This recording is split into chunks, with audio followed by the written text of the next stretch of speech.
అంటే ఎక్కడికి 2 కూడా ఇండియాకి వచ్చింటుంది. మన సమస్యలు వినడానికి వచ్చింది. మన సమస్యలు ఏంది, ప్రభుత్వానికి ఏం చెప్పాలనుకుంటున్నాం, ప్రభుత్వం ఎందుకు వినట్లేదు, అలాంటి సమస్యలు మాట్లాడినా మీరు మాట్లాడితే ఏం వినబడుతుంది. దయచేసి ఏం తప్పుగా అర్థం చేసుకోవద్దు ప్లీజ్. మనం మాట్లాడదాం ఫస్ట్. ఇంకోటి ఫస్ట్ అయితే కాంగ్రెస్ ప్రభుత్వం ఏర్పడి దాదాపుగా 2 సంవత్సరాలు దాటిపోయింది. ఇది 3వ సంవత్సరం. ఒక్కడంటే ఒక నోటిఫికేషన్ లేదు.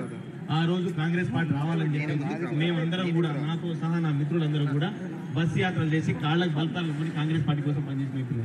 కానీ ఇలా కాంగ్రెస్ పార్టీ అధికారంలో వచ్చిన తర్వాత ఒక్క నోటిఫికేషన్ రాలేదు. పైనంగా గత ప్రభుత్వం ఇచ్చిన నోటిఫికేషన్ మా నోటిఫికేషన్ అంటూ మంది పుట్టిన పిల్లలను మా పిల్లలంటూ ఇలా ముద్దాడుతున్నారు, బాలసాలను చేస్తున్నారు, బర్త్డే పార్టీ చేస్తున్నారు. సిగ్గుందా ఈ ప్రభుత్వానికి ఏమన్నా? ఇది ప్రజాప్రభుత్వమా, పని మాలిన ప్రభుత్వమా? అరే ఇంతమంది నిరుద్యోగులు బాధపడుతున్నారు, మోసపడుతున్నారు, ఆవేదన పడుతున్నారు, రోడ్డు మీదకి వస్తున్నారు, ధర్నాలు చేస్తున్నారు. మరి ఎందుకు చేస్తున్నారు? మరి ఈ ప్రభుత్వానికి ఒక ఇన్ఫ్లుయెన్స్ ఉందా లేదా, అది పాడైపోయిందా? మరి ఇంతమంది దాదాపుగా 4 రోజులు అవుతుంది తెలుసున్నారు అట్టగా ఇలా ఉద్యమం నడుస్తుంది. కనీసం ఒక ఎమ్మెల్యే గాని, ఒక ఎమ్మెల్సీ గాని, ముఖ్యమంత్రి గాని మాట్లాడే పరిస్థితి.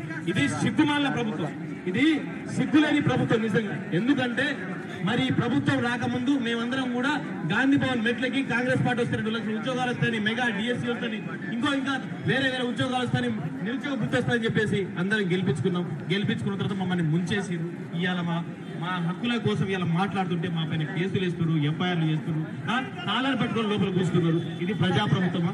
ఎక్కడ పోయిన బల్మూరి వెంకట్, ఎక్కడ పోయిన కుదరరావు సార్ గారు, ఎక్కడ పోయిన రియాజ్ గారు, ఎక్కడ పోయిన అద్దంకిదయ్య గారు? ఆ రోజు మేమందరం విన్నామని చెప్పిన మరి ఇంతమంది ఇవాళ ఇంతమంది నిరుద్యోగులు కూడా చూడండి. ఒక్కసారి మీడియా మిత్రులు అందరూ కూడా ఇంకా చూడండి ఎంతమంది నిరుద్యోగులు ఆవేదన పడుతున్నారు. వాళ్ళ బాధలు వినేదానికి ఎవరు లేరా? నేను ఒకటి చెప్తున్నా రేవంత్ రెడ్డి గారికి, మీరు కనుక 5,000తో ఉద్యోగాలు ఇస్తా, పోలీసు ఉద్యోగాలు ఇస్తారని మాట్లాడితే మాత్రం మీ ప్రభుత్వానికి దగ్గరలో రోజులు దగ్గర పడ్డాయి. మీరు మాత్రం కళాఖండిగా చెప్పేస్తున్నారు. 19,000 ఉద్యోగాలు ఇవ్వకపోతే మాత్రం ఈ ప్రభుత్వం మీద తక్షణమే ఒక ఉద్యమం స్టార్ట్ చేస్తాం.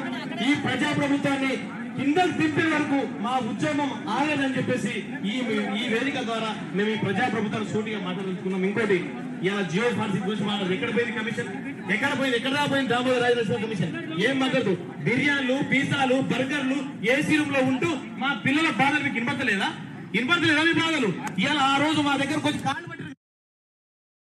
పట్టి వస్తే మా ఉద్యోగాలు కాలు పట్టి ఎక్కడ పోయింది? ఇలా ఇంతమంది మాట్లాడతారు. అదే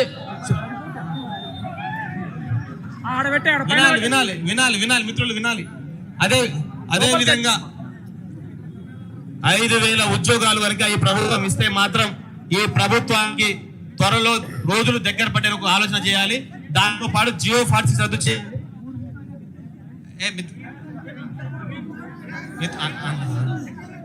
కాబట్టి మనం అందరం కూడా సమయం పాటించాలి. నవీన్, మనం కూడా సమయం పాటించాలి. ఇది మన ఉద్యమం, మనం నేర్పించాలి అందరికి. కాబట్టి నవీన్ కూర్చో, సీరియస్, ఇది మనం చేస్తున్నాం కాబట్టి సీరియస్ ఉంటుంది.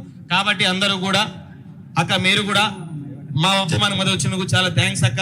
దాంతో పాటు కూడా ఈ ప్రభుత్వం మీద ఉద్యమిస్తున్నాం. అన్ని పోరాటాలకు, అన్ని ఉద్యమాలకు మీ మద్దతు ఉండాలని చెప్పేసి మేము ఇక్కడ నుంచి, ఈ వేదిక నుంచి కోరుతున్నాం. మీ మద్దతు ఉండాలని చెప్పేసి మేము కోరుతున్నాం అక్క. Thank you so much.